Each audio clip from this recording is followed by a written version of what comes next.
Hello everyone, first time మన channel చూస్తుంటే subscribe చేసుకోవడం మర్చిపోవద్దు. వీడియోలోకి వెళ్ళినట్లయితే కార్తీక్ వాళ్ళ ఇంట్లోనే ఉంటే శౌర్య బర్త్డే కేక్ కటింగ్ అయితే అయిపోతుంది కాబట్టి శివనారాయణ కార్తీక్ని వాళ్ళ ఇంటికి అయితే రమ్మని చెప్తాడు.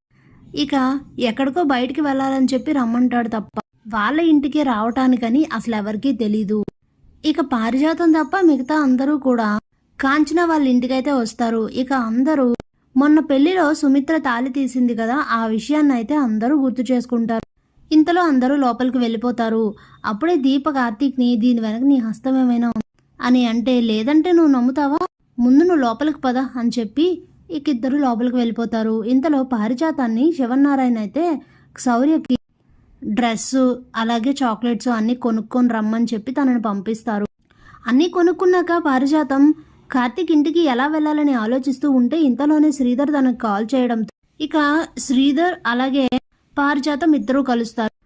అప్పుడే పారిజాతం దాసును కూడా రమ్మందాం అని చెప్పి ఫోన్ చేస్తే తనైతే రానని శ్రీధర్ బాబు వెళ్ళాడని చెప్పడంతో అదేంటి అని అడిగితే దాసు కాశీ స్వప్న మా ఇంట్లోనే ఉన్నారని శ్రీధర్ చెప్తారు. ఎందుకు అని అడిగితే జరిగిన స్టోరీ మొత్తం చెప్తే కనీసం నాకెవరు ఒక్క మాట కూడా చెప్పలేదు, ఏంటల్లుడు పరిస్థితి, మరి ఇప్పుడు ఎలాగా అని అడిగితే చేసేదేం లేదత్తయ్య, కనీసం 2-3 సంవత్సరాల వరకు మళ్ళీ వీళ్ళకి జాబ్స్ వచ్చే అవకాశం లేదు, ఇలా చాలామంది జాబ్లు అయితే పోయాయని అయితే చెప్తాడు శ్రీధర్. ఇక దాంతో పారిజాతానికి చాలా బాధ కలుగుతుంది.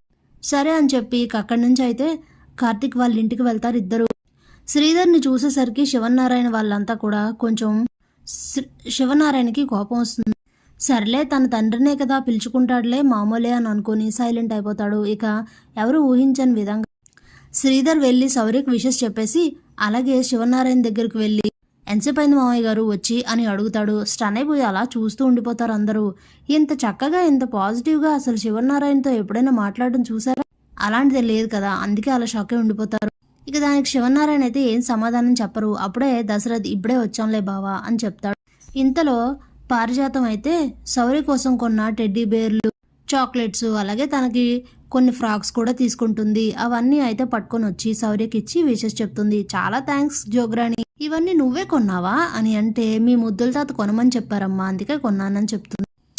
ఇక కేక్ కటింగ్ అయిపోయిన తర్వాత అందరూ అక్కడి నుంచి అయితే వెళ్ళిపోతారు. వాళ్ళందరూ వచ్చారు కానీ సుమిత్రతో కానీ అలాగే దశరథ్తో కానీ వాళ్ళ ఎవ్వరితో కూడా కాంచన అయితే అసలు మాట్లాడుతూ, అందువలన అందరికీ బాధ అయితే కలుగుతుంది. సుమిత్ర అలా చేయడం వల్లే కదా ఈరోజు నా చెల్లెలు నాతో మాట్లాడడం లేదని దశరథ్ కూడా కోప్పడతారు. ఇక అక్కడి నుంచి అయితే అందరూ వెళ్ళిపోతారు. కానీ దీప కార్తీక్ దగ్గరకు వచ్చి, ఏంటి బావా అవకాశం దొరికినా ఎవరిని నార్మల్ చేయలేకపోయా, ఇలా అయితే అమ్మ నాన్నల మధ్య మరింత కోపం పెరుగుతుంది, జ్యోత్స్న అవకాశం చూసుకొని వాళ్ళిద్దరి మధ్య మరింత కోపం పెంచుతుంది కదా, ఇప్పుడు అత్త కూడా నాన్నతో మాట్లాడలేదన్న కోపం నాన్నకు ఉంటుంది కదా, అందువలన దీనికి అమ్మాయి కారణం అని అనుకుంటారు కదా, ఏదో ఒకటి చేయాల్సింది అని అంటే, చేద్దాంలే మరదలు, అలా చూసేసరికి నాకు ఏం చేయాలో అర్థం కాలేదు, ఏదో ఒకటి చేస్తానులే అని అయితే చెప్తాడు. ఇక అక్కడి నుంచి ఇంటికి వెళ్ళిపోతారు శివనారాయణ వాళ్ళంతా. ఇక మరుసటి రోజు పారిజాతం శ్రీధర్ ఇంటికి వెళ్ళి జరిగింది మొత్తం తెలిసిన తర్వాత అసలు ఏంట్రా ఒక్క మాట కూడా నాకు చెప్పలేదని దాస్ని అయితే అడుగుతుంది పారిజాతం. మీకు చెప్పి ఏం ఉపయోగం అమ్మా, నేను జ్యోత్స్నకి జరిగిందంతా చెప్పాను, నీకు చెప్పినా నువ్వేం చేయలేవు కాబట్టి, జ్యోత్స్న పదవిలో ఉంది కాబట్టి నా కొడుకును బయటికి తీసుకురమ్మని తను అడిగితే తను తెలివిగా తప్పించుకుంది అనేసరికి చాలా కోపం వస్తుంది.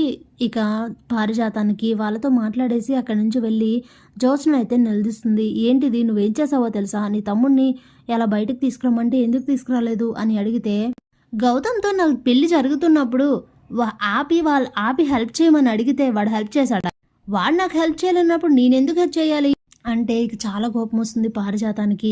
ఇంత దారుణంగా తయారయ్యావేంటి నువ్వు అని చెప్పి ఇక బాధగా అక్కడి నుంచి వెళ్ళిపోతుంది. 2-3 రోజులు అయితే అసలు ఎవరితో సరిగ్గా మాట్లాడకుండా టైంకి ఫుడ్ కూడా తినకుండా చాలా డల్గా అయితే ఉంటుంది.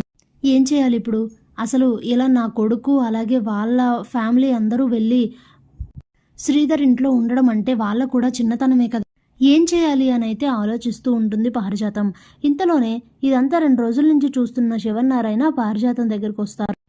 పారిజాతం అని పిలిస్తే ఇక ఏడుస్తున్న పారిజాతం కళ్ళు తుడుచుకొని వెనక్కి తిరుగుతుంది. అదేంటి, కళ్ళల్లో నీళ్లు చూసి షాక్ అయిపోతారు.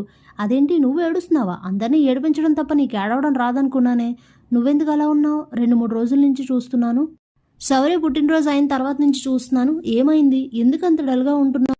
టైంకి సరిగ్గా తినట్లేదు. ఎందుకలా? అంటే నీకు నచ్చిన ఫుడ్ పెట్టకుండా ఎండగడుతున్నారని అలా ఆలోచిస్తున్నావా? ఏమైంది? అయినా అదే ఉండదే. ఎందుకు అలా ఉంటున్నావు? ఏమైంది చెప్పు అని అడిగితే, ఏమీ లేదులేండి, మీకు చెప్పినా మీరు ఎలాంటి పరిష్కారం చూపించరు అని నాకు అనిపిస్తోంది. ఎందుకులేండి మీకు చెప్పడం, వదిలేయండి అని అంటుంది. అదేంటి అలా అంటావు? ముందు ఏమైందో చెప్పు అని అడిగితే ఇక జరిగిందంతా కూడా చెప్తుంది శివనారాయణకి. జ్యోత్స్నని హెల్ప్ అడిగితే చేయలేదని కూడా చెప్తుంది. శివనారాయణకి చాలా కోపం వస్తుంది. నా వరకు ఎందుకు తీసుకురాకూడదు? ఈ విషయం దాసు నాకు ఎందుకు చెప్పలేదు? అసలు ముందే చెప్పాలి కదా అని అయితే అడుగుతారు. ఇక బాధపడుతూ పారిజాతానికి శివనారాయణ తప్ప వేరే ఆప్షన్ అయితే కనిపించదు. ఇక తను శివనారాయణ కాళ్ళపై పడి, ప్లీజ్ అండి, మీరే ఏదో ఒకటి చేసి నా మనవడికి ఏదో ఒక ఉద్యోగం వచ్చేలా చేసి తనకు ఒక దారి చూపించాలి. లేదంటే వాడు అలా అత్తారింట్లో ఉండడం అనేది ఇబ్బంది పడతాడు కదా, మీరే ఏదో ఒకటి చెయ్యండి అని అడిగితే ఇక శివనారాయణ అయితే చాలా బాధపడతాడు. నువ్వులే, నేను ఏదో ఒకటి చేస్తానని చెప్పి వెంటనే అసలు జ్యోత్స్నని అయితే ఏమీ అనకుండా ఇక తనతో ఏం మాట్లాడకుండా మేనేజర్ని పిలిపించి ఎక్కడ వేకెన్సీ ఉందో చూసి తన జ్యోత్స్న రెస్టారెంట్స్లో ఒక మంచి జాబ్ అయితే కాశీకి అపాయింట్ చేసి ఆ జాయినింగ్ లెటరు పారిజాతం చేతికిచ్చి రేపు కంపెనీకి వెళ్ళి తనని జాబ్లో జాయిన్ అవ్వమని చెప్తాడు. దాంతో చాలా హ్యాపీగా ఫీల్ అవుతుంది పారిజాతం. వెంటనే జాయినింగ్ లెటర్ తీసుకొని వెళ్ళి కాశీకి ఇచ్చి జాబ్లో అయితే జాయిన్ అవ్వమంటుంది. ఇక దాంతో వాళ్ళు కూడా చాలా హ్యాపీగా ఫీల్ అవుతారు. శ్రీధర్ అయితే మొన్న నేను తిట్టిన తిట్లు బాగానే పనిచేసినట్టున్నాయి, అత్తయ్య గారి మీద బాగానే ప్రభావితం అయినట్టున్నాయే అనుకుంటూ హ్యాపీగానే ఫీల్ అవుతాడు. Thanks for watching.